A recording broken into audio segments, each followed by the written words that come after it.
Welcome to SpyCast, the official podcast of the International Spy Museum. My name is Dr. Andrew Hampton, the museum's historian and curator. Each week we explore some aspect of the past, present, or future of intelligence and espionage. If you enjoy the episode, please consider leaving us a 5-star review. If you want to dig deeper into the content, you can find links to further resources, suggested readings, and full transcripts at cyberwire.com/podcast/SpyCast. Coming up next on SpyCast. When we see activity that is inconsistent with our values as a country, we're prepared to stand up for it and call it out. But it's not binary. You know, these are complex and nuanced relationships.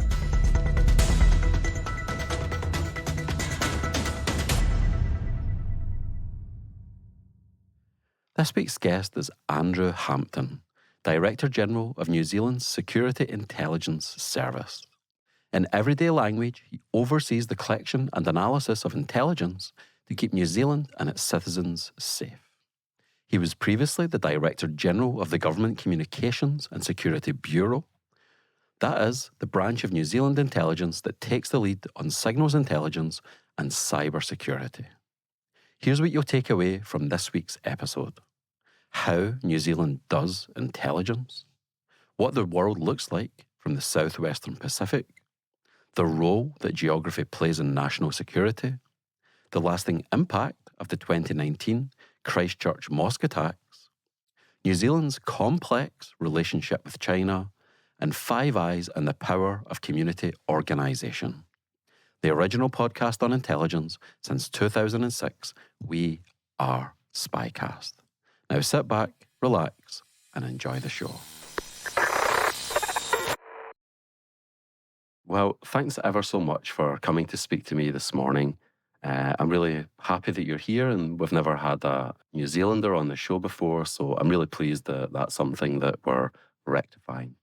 So I think it would be good just to start off, Andrew. Tell us a little bit more about your role, Director General of Security. Well, hi, Andrew, and firstly, thank you for the opportunity to come and talk today. I am a regular listener of the podcast. I learn a lot from it, so it's good to be able to talk a little bit about the role of the New Zealand Security Intelligence Service and the New Zealand intelligence community. So, my role, I'm the Director General of the NZSIS.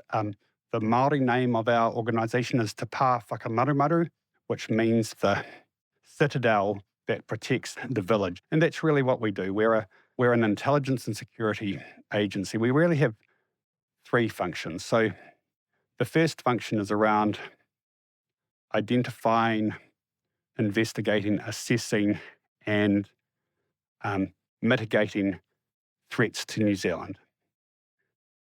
And there our focus is primarily in counter-espionage and countering foreign interference and responding to violent extremism and terrorism. Our focus is primarily domestic, but we do follow through where those threats come from. So that's our first role. Our second role is we have a protective security mandate. So that is about providing advice and services to other government organisations and increasingly organisations across New Zealand on how they can better protect themselves from national security threats. That includes running the security vetting process for the New Zealand government. And then our third role is we have a foreign intelligence human mandate. So whilst our focus is primarily domestic, we are the human foreign intelligence agency.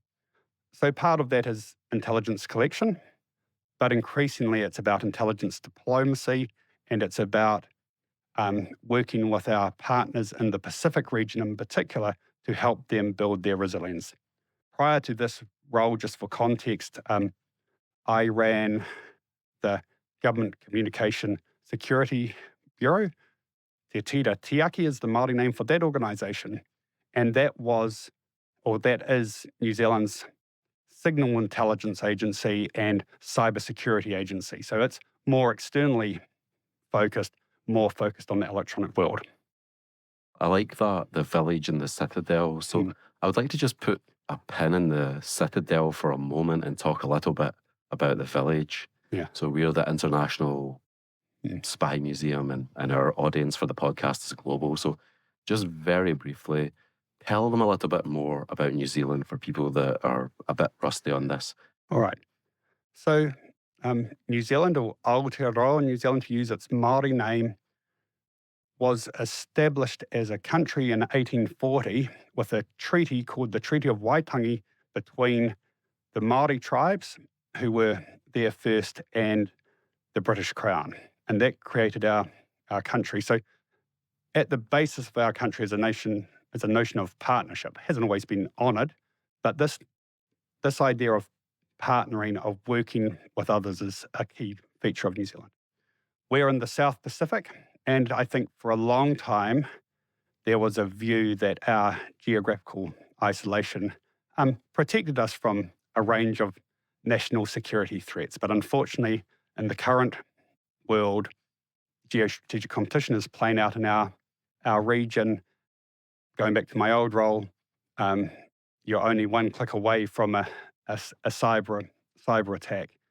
And of course, dis and misinformation, violent extremism are permeating the whole world. So, in some respects, we're a bit removed from the rest of the world, and others, the types of threats we face are very similar. We have a population of about 5 million people.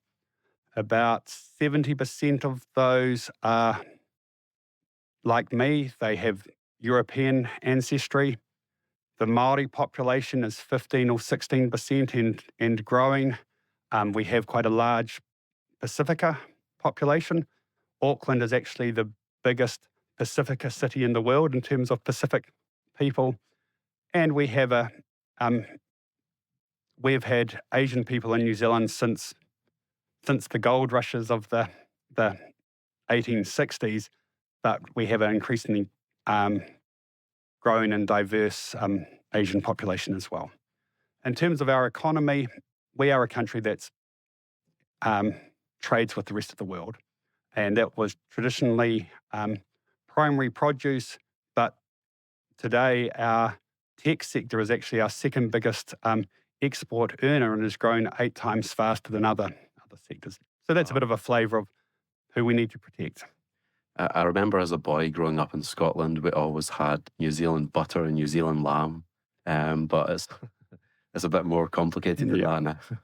Just really briefly again, when you say Pacifica, people, a lot of our listeners may not know what that refers to. Is this the islands that are to the east of New Zealand, northeast, or are we talking about something else?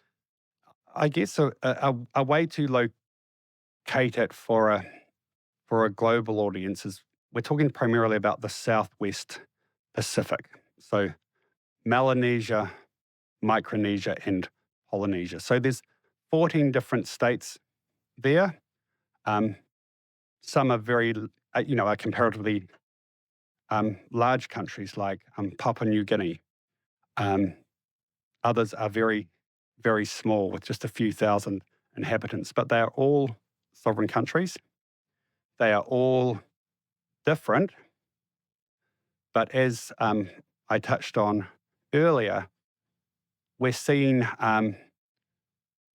geostrategic competition playing out in that region in a way that we probably haven't since the Second World War.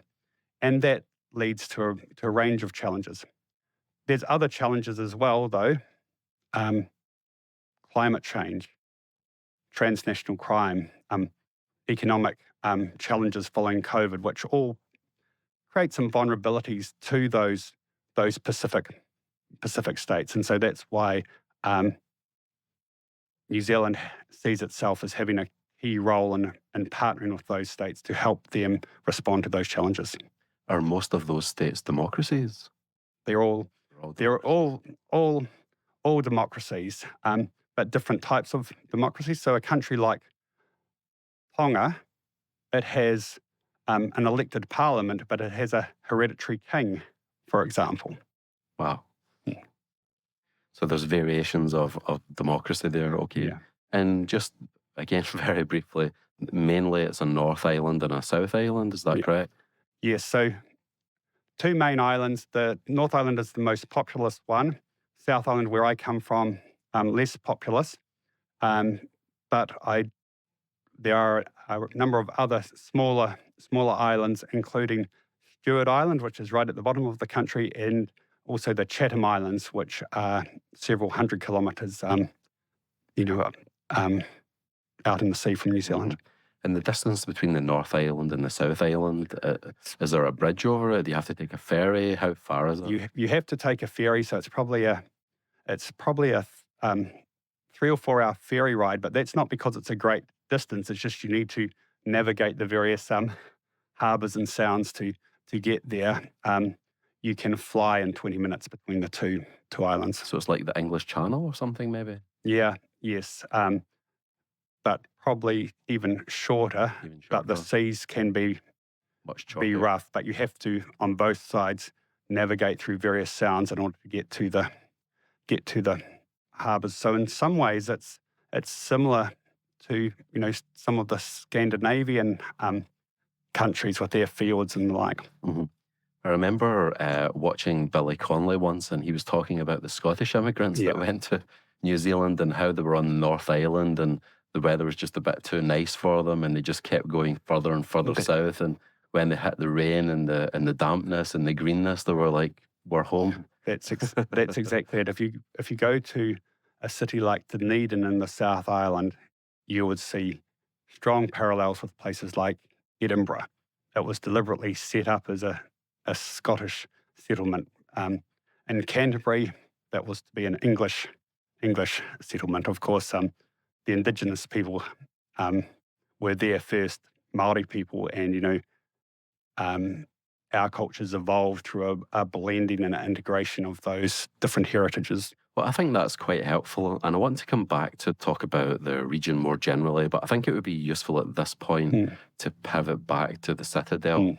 So it sounds like from the way you described it, it's performing a number of different functions that, say, in the UK would be performed by both MI6 and MI5. So there's counterintelligence, counter-espionage, counter-terrorism, but then there's also human intelligence and so forth. So just what is the portfolio of things that it does? Does it also do covert action, intelligence analysis? Just to help us understand the breakdown of what the Security Intelligence Service does. So you're exactly right. We have a very similar mandate to MI5. So they would be our closest partners in the UK system. Like them, we're primarily an intelligence and security agency. We're not an enforcement agency. We work with enforcement agencies such as police. And as I touched on before, the key threats that we are focused on, I can unpack this a bit more for you in detail, is around that foreign interference and espionage and violent extremism and terrorism. But we do have this foreign intelligence mandate, human mandate. So that is like MI6 or CIA or ASIS in the Australian system. But it is a smaller part of our role. My old agency, the Government Communications Security Bureau, had a much greater foreign intelligence collection role, being a SIGINT agency. But we do leverage our domestic security role, particularly our work around developing systems and processes to help protect New Zealand organisations. We do leverage that internationally. So when we engage with our Pacific partners, it's not just about intelligence collection around, the threats to the region. It's around how we can help them respond to those threats. In terms of what we actually do, we have the whole suite of functions here. I'll talk about our security intelligence role. We have the suite of functions that you would expect a human agency to have. We have a range of collection capabilities, many of them covert, but increasingly, as with our partners, we do work with data, with open source information. We have an investigative function, and this is different to a law enforcement agency in that we collect intelligence to assess, are there threats there? So that may well mean that we assess that there is not a threat there, and we can close that file. We don't have to have probable cause to do it. At the same time, we don't undertake enforcement functions. We also though do assessments. So NZSIS host an organisation called CTAG, the Combined Threat Assessment Group, and we do things like undertake a terrorist threat level assessment, and I've just signed off on the latest assessment a wee while ago. So we do all of that stuff. But coming back to what I said about partnerships, we really focus on how we can maximise our impact by working with others. So we work closely with other government agencies, obviously our partner agency, the Bureau, the police, and a whole range of other New Zealand organisations who are often customers for our products and services. But increasingly, we're looking at ways to partner with others. How can we work with private sector organisations to provide more information to them so they can better protect themselves, with community groups, with Māori organisations, because national security won't work if it's just left to organisations like us to do it for them. So one of our key sort of strategic mantras is we're about providing impact for and with others. National security is not something that we do to people. It's ideally something that we do for and with people and organisations. Could you give our listeners an example that you're able to talk about where some of your portfolio of responsibilities come to bear? Okay, so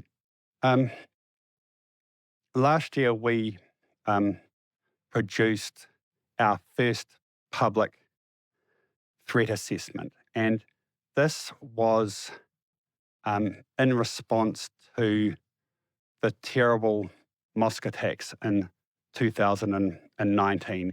And one of the findings of the Royal Commission into those mosque attacks was that national security agencies need to do a better job at talking to the community about the nature of the threats that we face, both to build trust and confidence in the agencies, but also, as I was talking about before, so organisations, community groups, citizens can play more of a role in national security.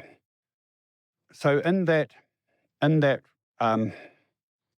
report, we had a number of case studies. So it talked about particular individuals, for example, who we, or working with our partners, who had identified were on a pathway to mobilisation to violence, and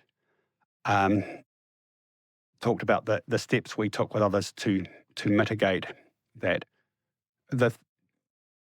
What we've seen in New Zealand, and this is common to our partners, is that violent extremist threatscape is getting increasingly complex. So you have individuals who are motivated, by some distorted faith-based ideology, but we're also seeing obviously an increase in identity-motivated violent extremism. The incels, the white identity extremists, politically motivated violent extremists as well, though, as a feature, particularly post-pandemic. But one of the trends we are seeing, which is most concerning, and it's talked about in our threat assessment, is individuals, often very young individuals with very personalised ideologies, shopping around between different ideologies to really find some sort of justification to undertake violent activity. And so several of the individuals who we identified and worked with others to take mitigations fitted within that category. We call them mixed, unclear, unstable ideologies. And they were a real concern to us because they don't adhere to a particular group. We have a huge volume of, hateful rhetoric online. Most of it will never actually translate into activity. So how you sift through it looking for them. So in 2019, when this happened, were you at the GCSB? Yes, I was. Previous position? Yes. So the mosque attacks in 2019 resulted in 51 people being murdered during prayer. And this has had a huge impact on our Muslim community. It's had a huge impact on the country as a whole. Not a day goes by where I or my organisation does not think about the 51 people who were killed, the survivors, their families, and the trauma that they still carry. The perpetrator of those attacks was a white identity motivated extremist, someone who had come to our country with the deliberate intention of undertaking an attack. Now, there was a significant royal commission into those attacks, as there should be. It found that it concluded that there was not a failure by any agency that would have somehow prevented that attack or found that person by chance. But we take no satisfaction from that. 51 people were killed. The Royal Commission came up, though, with a range of findings and lessons learned. And one of those, which all New Zealand agencies take very seriously, was that up until 2018, no agency, including the service, had actually undertaken any systematic work on identity-based violent extremism. The service actually had started a bit of work in that area the year before the attack, but other than that, there had been no systematic assessment of, well, how much resource should be focused on faith-based violent extremists versus identity-based violent extremists or the rest. So we have done a lot of work to ensure that both as an agency but across the intelligence system, that we are constantly reviewing where our focus should be. So currently, the service spends about a third of its investigative effort on each of those different types of violent extremism, the faith-based, the identity-based, the politically motivated. Now that changes, but it's roughly a third. Similarly, we devote about half of our investigative effort to violent extremism versus foreign interference and espionage. There are a range of other findings from the Royal Commission. One of them, as I've already touched on, is the need for the agencies to be more open. And that had always been a priority for me, but it's something that I've really focused on. The need for us to have stronger relationships with community groups. Partly so those community groups, including our Muslim community, our Jewish community, our Pacifica community, our Māori communities, that they understand what we do and have confidence in what we do, but also so we understand what national security looks like from their perspectives, because they may be experiencing threats different from the rest of the world. And of course, with over 20% of our leads coming from community groups, we want those groups to feel confident that if they raise concerns with us, that they will be taken seriously. And then there were some recommendations around machinery of government, around how can the New Zealand organisations be better integrated and aligned.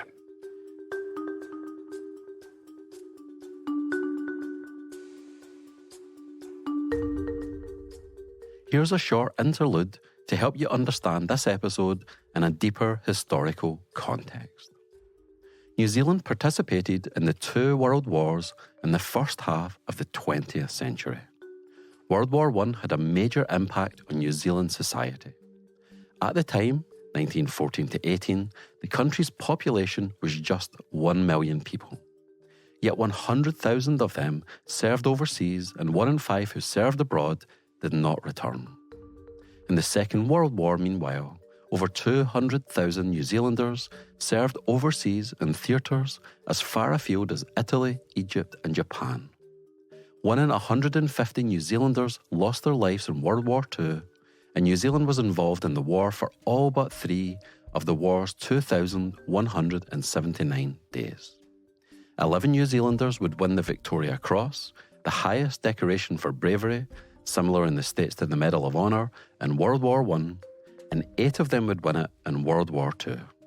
In fact, in World War II, one of them, Captain Charles Upham, would become one of only 3 people in the history of the award to win it twice. In Crete in 1941, and then again in Egypt in 1942.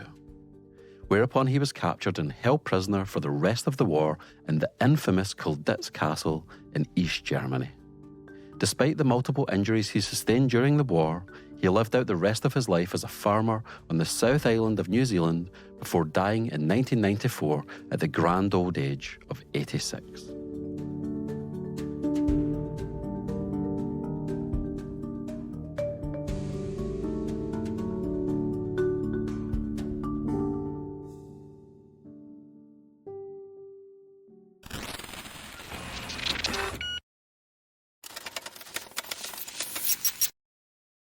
Just when you were talking there about people that shop around for extremist ideas, it just made me think briefly. I think as a species, we're still catching up with the internet, the profusion and continual presence of ideas.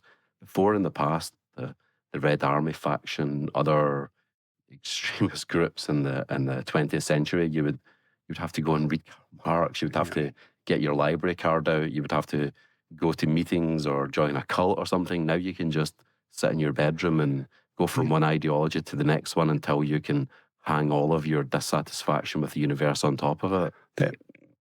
That's exactly it. And that,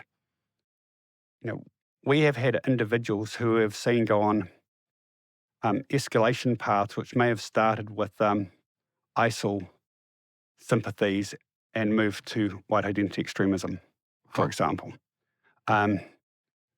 We have seen individuals who, may have no connection with, any sort of faith-based organisation who are inspired by, extremist propaganda. But what seems to be driving them most is the fixation with violence. As the information environment becomes more saturated with more hateful rhetoric, it's actually harder to spot the ones of real concern from a violent extremist perspective. Mm-hmm. It's fascinating. That could be a whole separate podcast. So we've covered your role, your agency, New Zealand as a country. I think it would be interesting just to get back to the structure of intelligence in New Zealand. So you mentioned your previous agency and your current agency. What other agencies are there? Okay, so we talk about the New Zealand intelligence community having 3 core agencies. NZSIS, Intelligence and Security, primarily domestically focused, protective security mandate, human foreign intelligence, and diplomacy, intelligence diplomacy, and helping to build resilience. GCSB, Signals Intelligence Agency, primarily foreign focused, significant cybersecurity mandate, including delivering a whole range of cybersecurity services to New Zealand organisations to help protect them. Third player in the core is the National Security Group within our Department of Prime Minister and Cabinet. So they do coordination. They also are our primary assessment organisation. They provide advice to ministers on what our national security intelligence priorities should be. Our agencies don't set our own priorities. We respond to others, and they have leadership around national security policy and legislation. One of the recommendations of the Royal Commission was that should be a standalone agency rather than part of the Prime Minister and Cabinet, and that we should have a national security advisor, someone that's their role. That's something that's still being considered. So they're the three key agencies. But there's a wider national security sector, which involves, as you would expect, the police, the defence forces, our customs and immigration services. The Treasury has an interest there as well. And so those agencies get together on a regular basis. The heads of those agencies is our National Security Board. So they are senior officials coordinating across government. At the ministerial level, we don't have a dedicated National Security Committee of ministers at this point, but we have an external relations committee who focus on these national security matters. But there is a subgroup of ministers that involves the minister for our agencies, the Prime Minister and others who tend to provide the political leadership to the system. We then have, sticking at the political level, an Intelligence and Security Committee of Parliament. So that is a cross-party committee which has both the Prime Minister and the Leader of the Opposition and other senior politicians on it who provide both oversight to the agencies, but that's a very useful forum to have bipartisan discussions around national security. Just one last thing to just talk about, to close off quickly when we're talking about how the agencies are organised, is a particular feature of my current organisation, NZSIS, and the GCSB is we are very integrated in terms of our enablement functions. So we share finance and facilities, HR, enablement, technology, sort of policy and ministerial services. They are all shared between the two agencies. So we sometimes talk about it as a sort of a three-legged race. We are separate agencies with our own capabilities and our own areas of focus, but we join up. And there's always challenges there, but huge benefits as well in terms of alignment. It's helped by the fact that since 2017, we've had the same piece of legislation and we have a common minister. Mm-hmm. So you report to the minister, is that correct? Yes. So we are just like any other government agency in that we are public servants. We serve the government of the day. And I've served different ministers and different governments. We've recently had an election. Of course, if I do serve at their pleasure, so if there was a significant problem, I'd need to be accountable for that. But no, we are apolitical. And so the minister is the person who needs to authorise our activities, who's responsible back to Parliament for activities that we undertake, including financial accountabilities and the like. But my appointment is actually not made by a minister. It's made by an organisation called the Public Service Commission, which is the agency within New Zealand government which is responsible for running the public service, essentially. At that minister level, our primary customer, if you like, is our minister, but I do brief the Prime Minister regularly on national security matters. We have regular meetings to do that, and again, we often do that in a joined-up way with our GCSB colleagues and our DPMC colleagues. Also in our system, we are required by law to brief the Leader of the Opposition, which I think is one of the real strengths. So we brief them on national security matters as well. And it's a parliamentary system like the UK where MPs are elected and the Prime Minister will emanate from amongst them if they have the correct support. Yes, we are very much a Westminster system in that regard, with a couple of differences from the UK. We don't have an upper house, so we just have one House of Parliament, and we also have a mixed member proportional representation electoral system, so similar to Germany, and we've had that since 1996. So that means, with one exception, we've had coalition governments.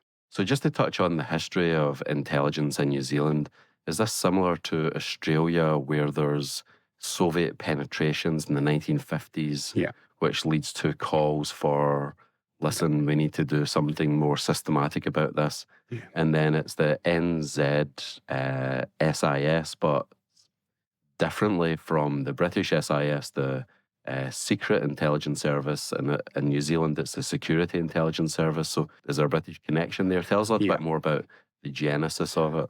Okay, so except for a brief period in World War II, sort of security intelligence was done by the New Zealand police. Then in 1956, the New Zealand Security Service was established, which is a predecessor of our organisation. So it came out of the special branch in the police force, and it had a focus on espionage, what was called subversion, sabotage, and yes, it was in that Cold War context, particularly focused on threats posed by USSR. In 1969, we got our first legislation. Up until then, there was no specific legislative basis for it, and that's when the New Zealand Security Intelligence Service was formed, 1969. Just like, with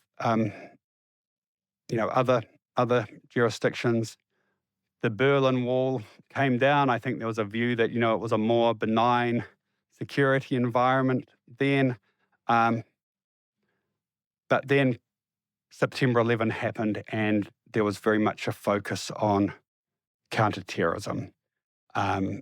You had the attacks in Indonesia and in London. New Zealanders are everywhere. There's a million New Zealanders overseas at any one time. New Zealanders were, there were New Zealanders killed in all of those attacks. So counterterrorism became the primary focus, along with support to military operations as New Zealand deployed troops to Afghanistan and to Iraq.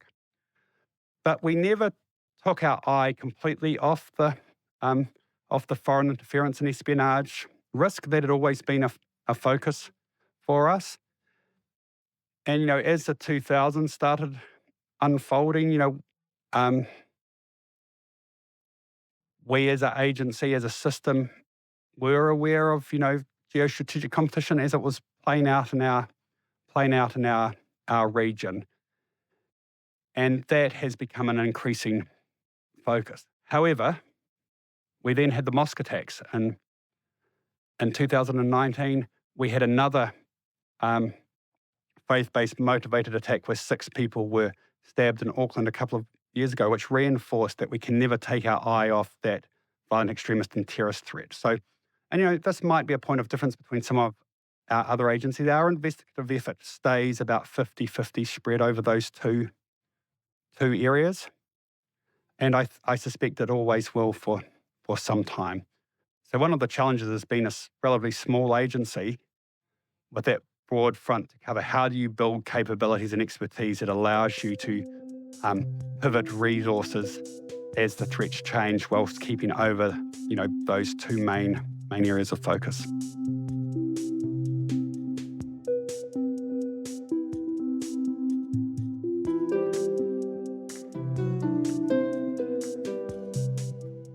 Here's another short interlude to help you understand New Zealand in greater context. New Zealand has the most successful men's international rugby side of all time, winning around 77% of their games going all the way back to 1903. They have spent more weeks at the top of the rugby world rankings than every other team combined. Not too bad for a country whose population numbers just over 5 million. By contrast, other rugby powerhouses have much larger populations.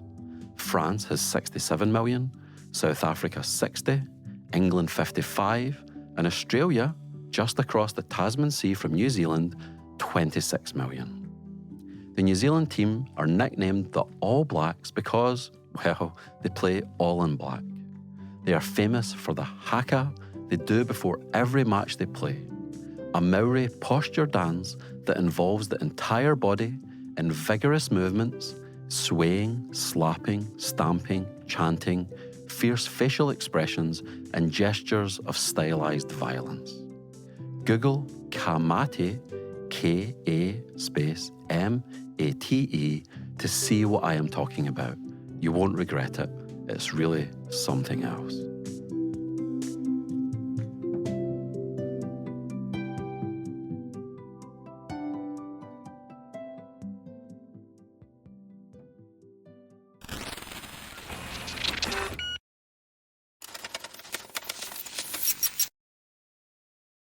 Just thinking about Five Eyes, so we've got these 5 countries that all have this alliance, comes out of signals intelligence, comes out of the Second World War. You were in Palo Alto last year with leaders from other Five Eyes countries. So I've had a previous guest who said it's a little bit like Fight Club. No one likes to talk about it. Everyone wants to join. How would you describe Five Eyes from the New Zealand point of view, or your personal point of view? Five Eyes is fundamental to New Zealand's national security. We would not be able to replicate, come even close to it, the benefits we get from our Five Eyes partnerships, whether it be in the security intelligence world or the signals world without it. Every country within the Five Eyes has their own national security priorities. Every country has their own legal frameworks. We cannot ask our Five Eyes partners to do anything that we can't legally do ourselves. Similarly, they can't ask us to do anything that we aren't permitted to do. So I think that's a point that's worth emphasising, that they are 5 sovereign countries, but we have established through long history that we can all better fulfill our national interests by working together. And that's certainly helped by the fact that we have some common history, strong values alignment, but also, I think, an increasing common view around the threats that we face. Now, having worked in both the SIGINT side and the security intelligence side, they're a bit different. You know, the Five Eyes SIGINT system is very much like an enterprise. Every country is sovereign, but very high levels of collaboration and information sharing in accordance with common standards, common technology, and the approach. On the security intelligence side, you have that same commitment to working together, that same emphasis on trusted relationships, but the infrastructure is a bit different, and partly that's because the mandates of the organisations are a bit different. Our mandate's different than FBI and the like. We're also, though, seeing the Five Eyes being more open, both collectively and individually, about why we exist, the nature of the threats we face. Let's go back to strategic competition, which you've mentioned a few times. So by strategic competition, we're talking the global chessboard. We're talking the Cold War, where it was the free world against the communist world. And the Cold War comes to an end, but now we're talking about China, foreign affairs, other journals here in the States, in this town, Washington, the rise of China. What does this mean for the United States and so forth? So what's going on in New Zealand's neighbourhood with the quote-unquote rise of China? First point to make is New Zealand's benefited significantly from the rise of China. We have strong economic relations with China, and that will always be the case. Second point is we've also benefited hugely from the rules-based order. where there is certainty and predictability around how states behave internationally. And, there is a bit of a tension between those two things at the moment. So when we talk about strategic competition, it's about states seeking to impose their view of how that rules-based order should be on others. So, New Zealand's general approach to the PRC is we cooperate where we can and are always looking for opportunities to cooperate. But in those areas where our interests, our values don't align, we will call that out. We will seek to protect and preserve those interests. And the third point is around partnerships and alignment. When it comes to national security, when it comes to societal values, we have an affinity and an alignment with our traditional partners, which is fundamental. So what does this look like in practice?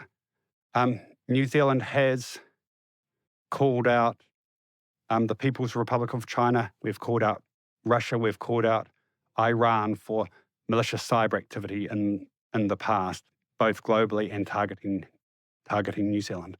Similarly, in our threat assessment that we released last year, we expressed a lot of concern about foreign interference, and that was both targeting the political system, but also targeting diaspora communities. And we named People's Republic of China, Russia, and Iran as being countries of concern. Not the only countries of concern, but those of particular concern to us. So that's an example of, notwithstanding that important economic relationship that we value, when we see activity that is inconsistent with our values as a country, we're prepared to stand up for it and call it out. But it's not binary. These are complex and nuanced relationships. Our role as an intelligence and security agency is ensuring that decision makers have the right information so they're clear-eyed about those relationships, and that organisations, they have information and expertise so they can protect themselves from those national security challenges as they navigate that world. But New Zealand can't opt out of that world. We can't opt out of the threats. They will impact us despite our geographical isolation. Similarly, we can't opt out of the world economy. We're a trading nation. We need to make money in the world. Mm-hmm. I find this really fascinating. There's by Churchill from the Second World War where he's saying, if we could theoretically tow the island of Britain and park it off of the coast of Newfoundland, our worldview would be extremely different. Yeah. But because of where we are, that's the world we live in, and there's certain realities that are part of living there. So I think what you're saying is New Zealand can't be told to be off the coast of California or something. I think, after the World Wars and the like, there possibly was a view that New Zealand is a bit removed from, other parts of the world. We had a Prime Minister only 20 years ago saying, New Zealand exists primarily in a benign strategic environment. If that ever was the case, it's not the case now. We're seeing geostrategic competition play out in our region in ways that we haven't for a long time. We're seeing foreign interference occurring in New Zealand. In the cyber world, a malicious cyber act is just a click away wherever you live, but also things like violent extremism and dis and misinformation can be circulated around the world at at the tap of a keyboard. So that's why we need to think about our national security in those global terms, whilst mindful that, how it plays out in our country and our region will be a bit different than it does elsewhere because of our history, our culture, our geographical location.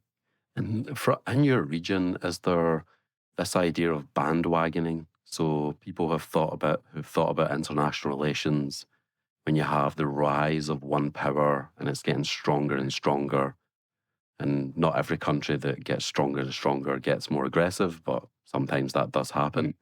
When that happens, the countries around it bandwagon together to try to protect themselves against this rising, more aggressive country. So I think that you need to be careful discussing this, right? Because we don't want to demonize China. No. Chinese cultures contributed so much to the history of our species, and China as a country is different from the Chinese Communist Party and so forth. But the reality is, if you just look at the facts on the ground, you know, what's happening in the South China Sea, Hong Kong, Taiwan, there are certain patterns of behaviour. So are you seeing states in your region? It could even be the Pacifica states and you and Australia and the United States, or is it kind of pushing you all closer together to say, listen, we need to think about what's going on here?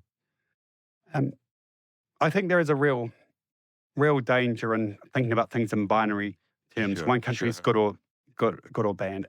It's about recognizing that there's complex relationships there, and you need to be clear-eyed about the risk when you navigate that. So I think that's the first point. The second point, and I really want to reiterate what you've said. You know, we were very deliberate in our threat assessment to talk about the threats posed by governments and the security agencies to New Zealand and to our region, not to the people of those countries, and certainly not to the diaspora communities that exist in New Zealand. Often those diaspora communities are actually the target of some of that foreign interference. Look, in terms of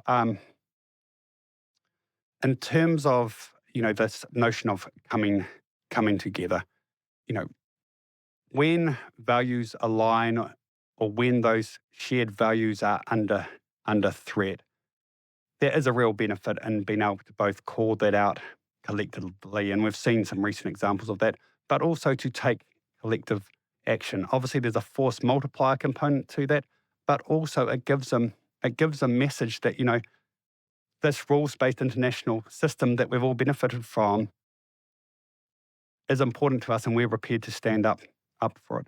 In the Pacific, you know, the thing I really want to stress there is you have 14 different countries with different cultures, different interests, and you know, it's no secret because it's in the media. Some of those countries are, you know, emphasizing that relationship with China. We've seen recently a number of Pacific states over the last few years change their diplomatic recognition from Taiwan to China. So I think that's evidence of that. But you've also seen plenty of examples of Pacific states saying, look, you know, we don't want to get sucked into one camp or other. You know, we want to be friends to all. And that's understandable when they're facing climate change, when they're facing transnational crime and deprivation. And that's why we welcome all countries expressing an interest in our region and providing support. What we expect, though, is that other countries will undertake activities in ways that it's consistent with the rules-based order, that they'll respect the agency of those countries to make their own decisions. And so part of our role is just, you know, when we see that not happening, we share that information, and we also support those states, many of whom are very small, to increase the robustness of their organisation, the resilience, so, you know, they are less susceptible to sort of malign influence. But again, can't stress enough, it's not a binary thing. If we get into a binary situations, no one's going to win. Yeah.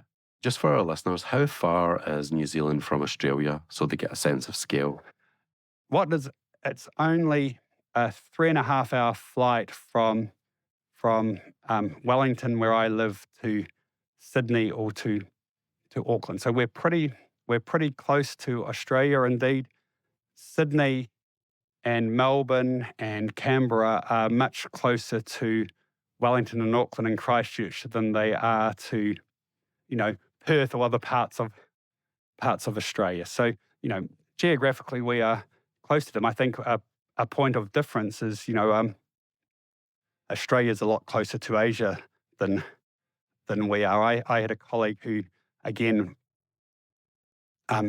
when reflecting on, you know, the geostrategic environment where we're in, is, you know, Australia, they get up and, you know, they look look to the north and they see Asia. We look to the north and we see Australia, or to the northwest at least. Sure. Yeah. And how far away, if you know, the southern tip of New Zealand, how far away is that from Antarctica? In terms of kilometres, I don't know, but we have responsibility for a slice of Antarctica, and we're concerned that that's becoming a forum for geostrategic competition as well. So we are strong advocates for maintaining the rules-based order down there as well. That's why I bring it up. Yeah. We hear a lot now about the Arctic, Antarctica as areas of strategic competition. Yeah. So I bring this up because I know that New Zealand, compared to most other countries in the world, is a lot closer to Antarctica than Scotland. I personally think it's really fascinating. So there's a treaty arrangement in place in Antarctica, which identifies particular areas where different countries are responsible for. There's international legal arrangements to ensure that Antarctica can't be militarized, that research done there can only be for scientific purposes and the like.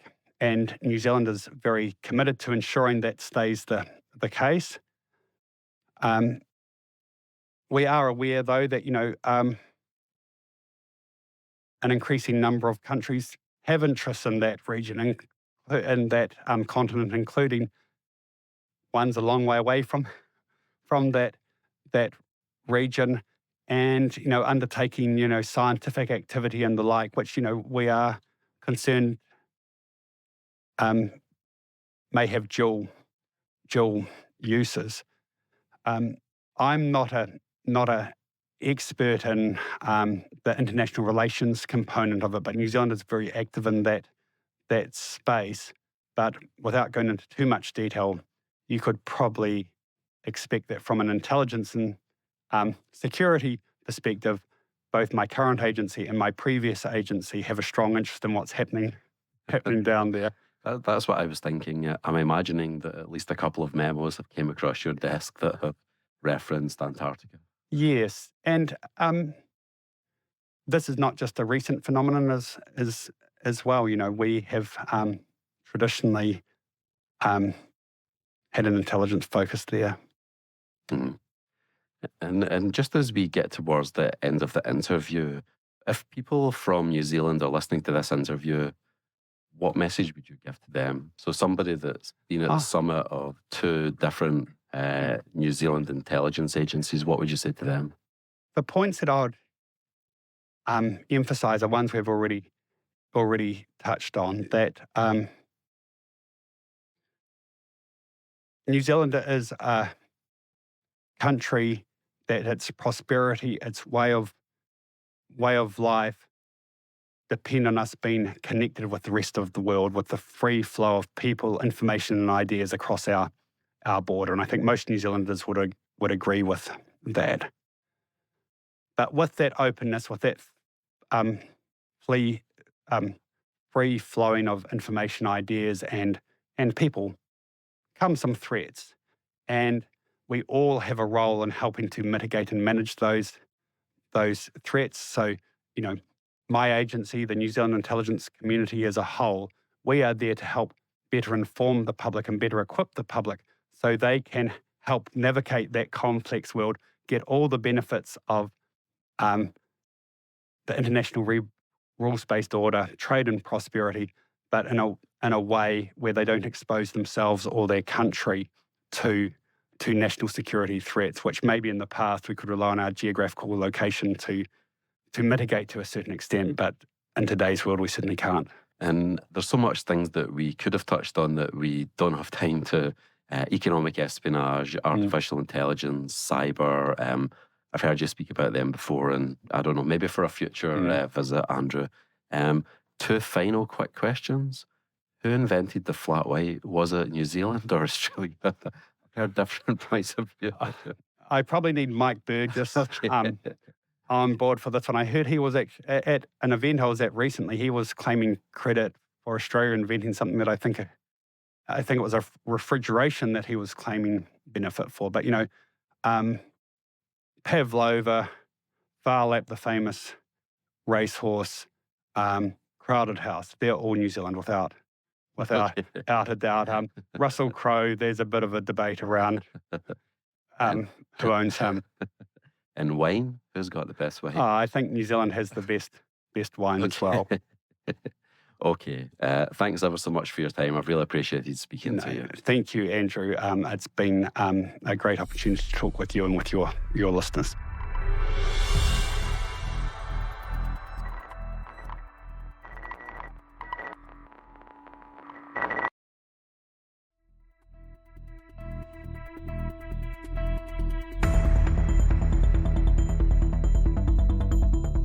Thanks for listening to this episode of SpyCast. Please follow us on Apple, Spotify, or wherever you get your podcasts. If you have feedback, you can reach us by email at spycast@spymuseum.org or on Twitter at INTL-SpyCast. If you go to our page at thecyberwire.com/podcast/SpyCast, you can find links to further resources, detailed show notes, and full transcripts. I'm your host, Andrew Hampton, and my podcast content partner is Erin Dietrich. The rest of the team involved in the show is Mike Mincey, Memphis Vaughan III, Emily Coletta, Emily Renz, Ariel Samuel, Afu Anokwa, Elliot Peltzman, Trey Hester, and Jen Ivan. This show is brought to you from the home of the world's preeminent collection of intelligence and espionage-related artefacts, the International Spy Museum.